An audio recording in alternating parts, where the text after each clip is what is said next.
Aujourd'hui dans cette vidéo, on va apprendre à réaliser cette animation. Voilà, donc comme vous aurez pu voir, cette animation elle a l'air plutôt simple, mais pour la réaliser, ça demande quand même quelques détails techniques. Voilà. Donc je vais appliquer une technique que j'ai trouvée par moi-même. Donc ça consiste à créer un masque et faire passer des sprites à l'intérieur. Donc pour cela, il va avoir besoin de Photoshop et créer ceci, une espèce de patron avec tout est noir. Il faut découper les lettres à l'intérieur. On va recommencer. Je vais écrire un mot art comme ça. Top. Je vais centrer le texte, c'est bien mieux. Comme ça. Je vais légèrement le grossir. Pof, pof. Maintenant je le sélectionne. CTRL Maj I pour inverser la sélection. Nouveau calque, je prends le pot de peinture, je colorie tout. CTRL D pour désélectionner. Le mot art, je peux le supprimer en appuyant sur Supr. Et voilà. Maintenant j'appuie sur Fichier, Enregistrer sous. Maintenant me voilà sur After Effects. Donc je vais supprimer ce que j'ai créé pour le moment. Voilà. Et je vais ouvrir le fichier que je viens de créer. Voilà. Toujours ne pas oublier, il fallait enregistrer en format Photoshop et l'ouvrir en format Photoshop. Donc vous pouvez toujours faire en format PNG avec l'invisible. Vous importez votre composition directement ici. Donc là, vous ne voyez rien, c'est normal parce que vu qu'il y a un arrière-plan noir en temps normal, on ne voit pas les lettres. Donc on peut créer un solide blanc pour pouvoir faire apparaître le texte.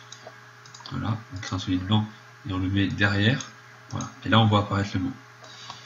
Donc on va le laisser pour le moment, mais à la fin on va devoir le cacher ou le supprimer. On va utiliser l'outil pinceau et on va repasser une lettre. Genre, hop, hop.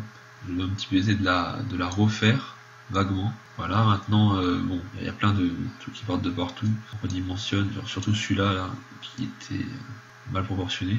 Voilà. Après, c'est vraiment, on fait du environ. C'est pas obligatoire de faire parfaitement la même. Et on va augmenter de manière à ce que ça dépasse. Voilà, à peu près ici. Celui-là, on va le mettre plus par là. Et c'est bon. Et en fait, ça, si on le met derrière, ça sera la forme de la lettre normale. Pour le travailler, je vais le laisser au-dessus. Après, on va utiliser quelque chose qui s'appelle raccorder les tracés. Voilà, ça permet de faire avancer le fil. Donc, au départ, je mets une petite clé à 100 et genre à partir d'une seconde, par exemple, hop, je le mets à 0. Voilà, ça a créé l'animation. Si je lance play, voilà ce qui se passe. Pour que ce soit plus fluide, je vais utiliser des courbes. Voilà, je vais sélectionner tout ça, tirer. Comme ça, l'animation sera rapide, fluide, ce qui sera beaucoup plus joli. Donc là, on voit qu'il y a quelques petits bugs. Je vais régler tout ça. Je vais voir ce que c'est. Voilà, alors j'ai trouvé le bug. En fait, il faut juste décaler un petit peu pour pas que ça passe à l'intérieur de la lettre. On peut le voir ici, voilà. Faut pas que ça aille à l'intérieur. Donc on va là, et peut-être qu'on voilà, pour que ce soit bien droit par rapport à ici. Et là, ben, on peut recommencer. Tac, on le met ici. On cache l'arrière et bon, là je l'ai un petit peu mal mis. Voilà, faut exceptionnellement pour tout ce qui est lettres qui ont des boucles, c'est beaucoup plus compliqué à faire, faut paramétrer. Voilà, c'est pour ça que la vidéo que j'ai faite, c'est des lettres qui sont vraiment basiques. Alors voilà, ça c'est déjà un petit peu plus dur, mais c'est faisable assez facilement. Et voilà, faites ça pour chaque lettre. Je vais faire un petit accéléré de tout ça.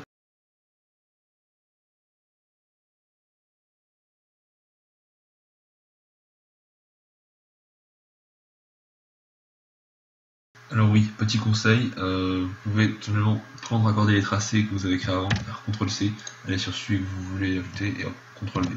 Toujours en partant du départ pour que ça commence pile en même temps. Voilà pour les lettres. Il ne reste plus qu'une seule lettre, ça doit être plutôt rapide.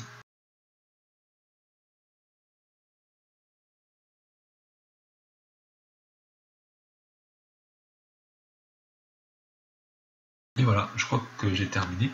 Donc il ne reste plus qu'à sélectionner toutes ces pistes-là et aller smooth. Donc c'est plutôt simple. Tac, on prend et on tire comme ça, toujours c'est dans l'axe. Et allons voir le résultat maintenant. Voilà.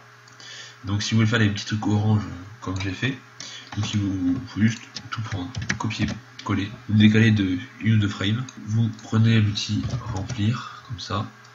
vous l'appliquez sur l'un, vous prenez une couleur au hasard comme un bleu un petit peu cyan, voilà, vert, là, vous prenez, copier, coller, coller et coller. Et voilà, donc oui, bon là j'ai inversé, mais bon, voilà, juste à prendre tout ça, passer dessus. Et voilà, le résultat est plutôt pas mal. Après il va juste à choisir des petites particules comme je l'ai fait, et voilà, c'est super simple. Merci d'avoir écouté cette vidéo, j'espère que ça vous servira, et à une prochaine fois.